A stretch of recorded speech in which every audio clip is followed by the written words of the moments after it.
ya Bu. Iya. Dari prosesnya atau dari sebelum prosesnya ini? Sebelum prosesnya tentunya saya perlu mempersiapkan semua peralatan yang dipakai karena kita memerlukan beberapa media untuk belajar. Tapi ketika pembelajaran itu sedikit menghemat tenaga saya. Biasanya saya lebih banyak ceramah di depan, lebih banyak ceramah, kemudian menanyai anak begitu. Kegiatan kemarin anak-anak lebih aktif dan saya memantau mereka belajar di sini. Enjoy dan bisa lebih hidup dengan kegiatannya ya Bu ya. Kalau ini Bu apa namanya dari pembelajaran kemarin gitu nih, menurut Ibu area pengembangan mana yang sudah terkembangkan Bu? Tentunya dengan ujian pembelajaran kemarin tentang tata cara sholat, jadi anak-anak keterampilannya terasah dari mereka mengetahui urutan kegiatan sholat. Jadi langkah-langkahnya yang pertama ngapain, kemudian selanjutnya apa, itu anak lebih terampil. Kemudian mengetahui bagaimana gerakan yang sebenarnya. Dan dari segi pengetahuan tentunya juga paham tentang bacaan-bacaan yang dibaca ketika mengaji ini ya biar dibantu gitu ya dalam pemasaran. Ada nggak Bu keterampilan yang ingin kembangkan dalam pembelajaran kemarin? Keterampilannya yang saya kembangkan terkait ya kemarin sudah kemarin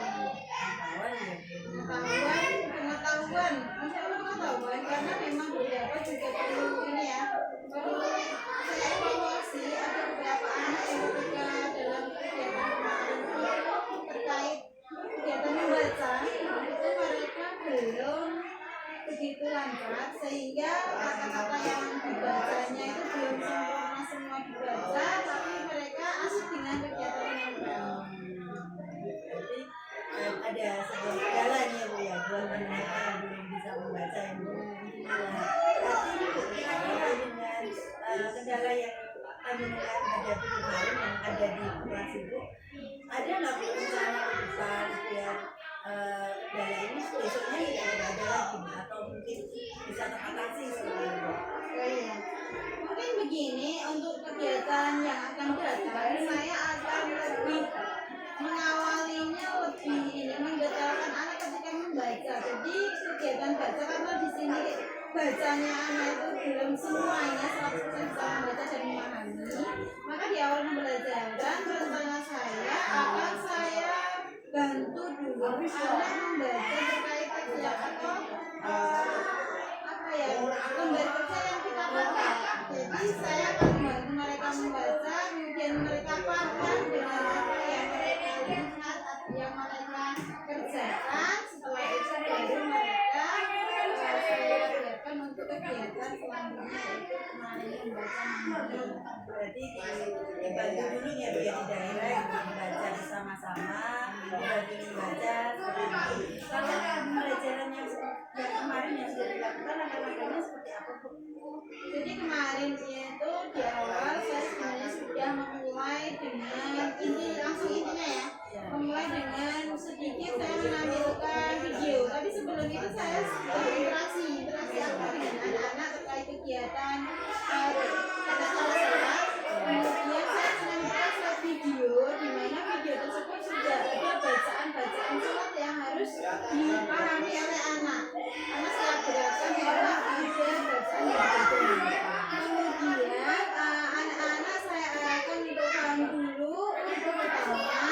Setelah itu saya membagikan beberapa kertas sesuai dengan kemampuan anak. Ada yang bentuknya gambar, ada yang bentuknya tulisan, yang di situ memang kemampuan anak berbeda ya, beda-beda.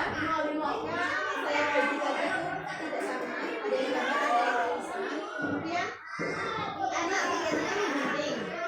Setelah membenting dari kegiatan itu, kemudian menyusun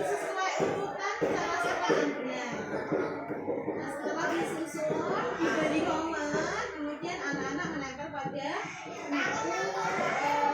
buku tulis mereka masing-masing. Itu yang digambar ya Bu? Itu yang digambar, saya membaca dan digambar. Setelah itu anak-anak karena waktunya memang tidak terbatas, saya minta untuk dikumpulkan di meja saya.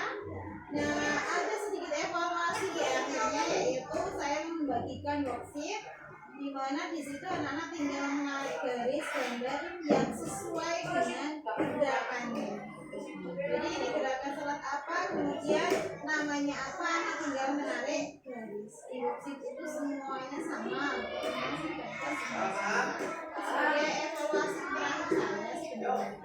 Kalau ini Bu, berarti kita harus bawain ya, kita sebutkan yang pertama adalah tadi lihat video ya, video pelajaran tentang kata kemudian diberi gambar dan diberi yang anak gambar atau kita harus mengerti kemudian habis itu diberi menurut panjenengan nih, setelah kita melakukan rentetan kegiatan-kegiatan pembelajaran dari bacaan atau pelajaran itu ada tujuannya nggak Bu? Iya, tujuannya sebenarnya sesuai dengan tujuan pelajaran. Untuk kemarin itu pertemuan yang kemarin memang tujuannya adalah saya melihat ini ya, peserta didik atau murid saya itu paham tentang tata cara sholat yang benar, ya, beserta bacaan yang dibaca dalam setiap gerakan sholat. Berarti harus paham ya Bu. Ini selain mereka paham nih, ada nggak tujuan yang lain? Misalnya selain mereka cuma bisa membaca bacaannya seperti ini, atau selain mereka bisa mengerti gerakan setelah ini berikutnya gerakan berikutnya ini seperti itu, ada tujuan lain ya Bu yang ingin panjenengan capai? Tentunya tujuannya mengarah pada profil pelajar Pancasila, yaitu saya menanamkan kemandirian mereka karena mereka sudah paham gerakan-gerakan sholat dan itu ibadah mandiri, maka tujuan saya adalah kemandirian anak dalam melaksanakan ibadah. Kemudian itu merupakan tanggung jawab pribadi masing-masing. Jadi saya menanamkan karakter pada anak-anak didik saya untuk mandiri dalam beribadah serta bertanggung jawab atas ibadah yang benar. Mandiri dan bertanggung jawab. Kira-kira harapan Ibu sudah terwujud belum Bu ini Bu dari pembelajaran kemarin untuk menciptakan siswa yang mandiri dan bertanggung jawab atas ibadahnya dia sendiri? Iya. Kalau kemandirian itu kita akan kolaborasi dengan wali kelas ya, karena memang kemandirian dalam beribadah saat mata pelajaran saya tentunya tidak bisa saya pantau gitu. Dan itu kegiatannya tidak hanya di sekolahan, jadi ada di rumah juga. Maka saya bersama dengan wali kelas untuk memantau kegiatan tersebut dengan wali kelas, kolaborasi dengan orang tua. Jadi kita ada rentetan kolaborasi orang tua, kolaborasi wali kelas untuk mengetahui bahwa anak tersebut sudah paham dengan kegiatan ibadah sholat, apakah sudah dipraktekkan di rumah maupun di sekolah. Kalau di sekolah tentunya wali kelas akan mendampingi. Tapi kalau untuk di rumah kita minta bantuan kolaborasi dari keluarga, orang tua dan masyarakat, yang dimana anak sudah memiliki kemandirian melaksanakan dan dia tahu itu bahwa kewajibannya mereka, jadi rasa tanggung jawab itu akan muncul. Bu, ini Bu, ketika kita lihat tanggung jawab gitu, tanggung jawab anak ini sudah muncul apabila kita lihat dari orang tua gitu. Kita melibatkan orang tua dan melibatkan wali kelas. Menurut Ibu ada kendala nggak Bu ketika kita harus berkolaborasi, kita harus bekerja sama agar menumbuhkan kemandirian anak dan juga menumbuhkan tanggung jawab anak dalam hal ini adalah sholat gitu ya, sebagai ibadah wajib, ibadah pribadinya dia gitu.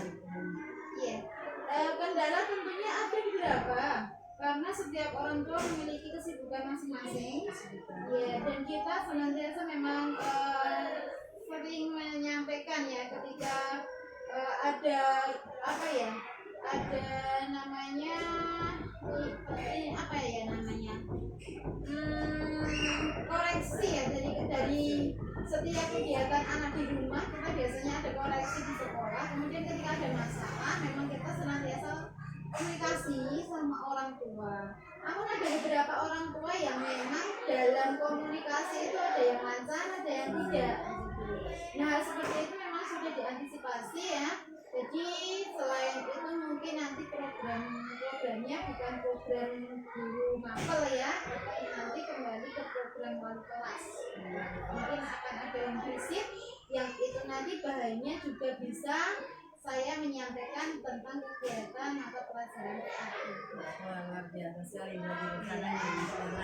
Jadi untuk melibatkan orang tua kita bekerja sama dengan wali kelas begitu ya mungkin untuk membantu memantau apakah anak ini sholat dengan benar atau tidak ketika mereka menunjukkan sholatnya seperti itu. Jadi itu apa namanya rencana-rencana ibu ini luar biasa nih untuk membangkitkan anak biar bertanggung jawab dan mandiri dalam sholat gitu. Terus kira-kira kapan ini rencananya mau kita eksekusi kegiatan ataupun program-program yang tadi diangan-angankan seperti ini?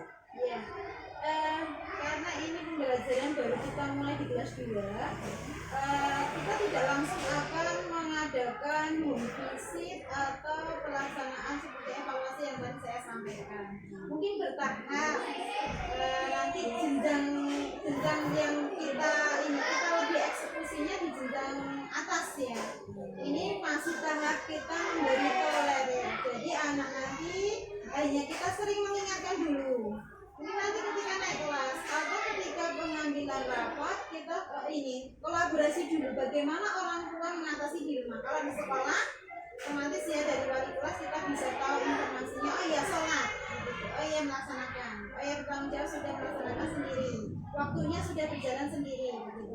Ketika di rumah nanti sini kan akan bertahap, orang tua kita tanya ketika pengambilan PHBS biasanya bagaimana sholatnya, bagaimana kesehariannya di rumah seperti itu. Masuk dalam ini tujuan belajar saya ini tanggung jawabnya di rumah terkait kegiatan ini bagaimana gitu. Nah ini tidak hanya sekali kita tanyakan di situ. Nanti mungkin akan ada pertemuan lagi di pertemuan paguyuban wali murid begitu ya. Di situ kita tanyakan kembali kalau memang belum ada perkembangan secara signifikan dari oh iya mungkin baru melaksanakan 2 waktu gitu atau besok sudah 3 waktu berarti ini sudah ada perkembangan, kita masih menunggu. Nah kita akan ada home visit ketika memang tidak ada ini perkembangan sama sekali, tidak ada perkembangan, kemudian orang tua lebih membebaskan anak. Nah di sini kita perlu mengambil langkah yaitu tadi home visit atau mungkin memanggil dulu ya memanggil orang tua untuk kita bisa koordinasi. Berarti waktunya setelah perabotan ibu ya? Ya bisa jadi 1 tahun ya, 1 tahun itu kita untuk ini melihat bagaimana perkembangannya dulu, tidak langsung kita harus mengeksekusi atau mengeksekusi untuk ini kegiatan kita. Berarti kita sudah punya solusi ya Bu ya dari pelajaran kemarin gitu. Kalau kita tarik kesimpulan berarti ada nilai yang ingin kita tanamkan dan membuat kemandirian sama tanggung jawab.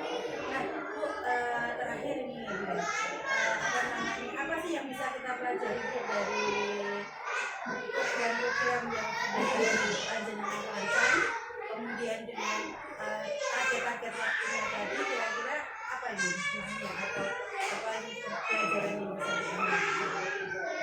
Pembelajaran dari kegiatan kami bahwa pendidikan kita ini tidak semata hanya untuk mereka tahu paham saja, tapi berimbas pada karakter dan budi pekerti anak serta bisa merembet pada budaya untuk kemandirian dalam beribadah.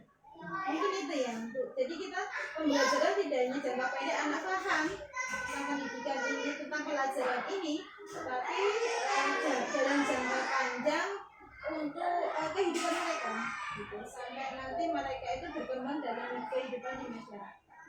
Jadi dari percakapan kita hari ini sudah mendapatkan satu buah program ya Bu ya, program di mana nanti siswa-siswa kita yang kemarin masih berada di kelas 2 itu bisa melaksanakan sholat secara bertanggung jawab dan melaksanakannya dengan mandiri yang tadi yang disampaikan lewat bantuan dari kerjasama orang tua, dari Walas, juga waktunya juga sudah terplanning, sudah disampaikan. Ya terima kasih sekali Bunda percakapan kita pada kesempatan kali ini. Ternyata banyak sekali rencana-rencana ke depan yang bisa kita implementasikan dan membuat tentunya pembelajaran di kelas menjadi lebih hidup, lebih menarik untuk melihat tidak hanya metode ceramah, tapi juga membuat penanaman karakter pada anak dan juga penanaman karakter. Terima kasih Bunda atas